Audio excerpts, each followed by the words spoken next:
Na-try nyo na ba tong ganitong luto sa chop suey? Tara, luto tayo.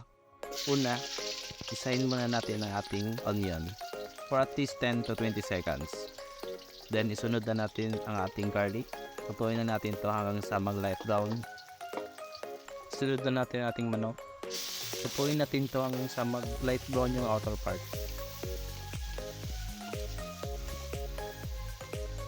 Once na okay na, ilagay na natin ating carrots. Mix lang natin. Guys, di pala ako naglalagay ng toyo dito sa ating chop suey. Gusto ko yung katas talaga niya, yung manunuot yung sa sabaw niya. Tuyo lang natin to hanggang sa makuha natin yung tamang texture ng ating gulay. Tingin ko dito okay na. Sige, lagyan na natin 2 basong tubig.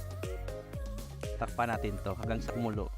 Then check natin kung okay na ba yung ating gulay. Ilagay na natin ating cornstarch.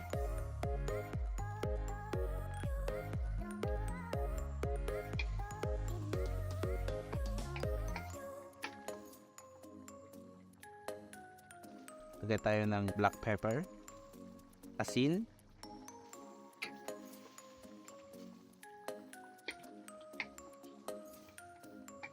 once na okay na yung lasa, lagay na natin ating cabbage.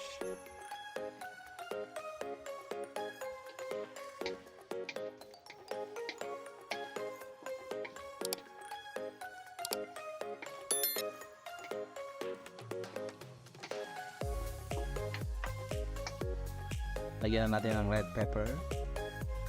Lutuin natin to mga 1 minute lang.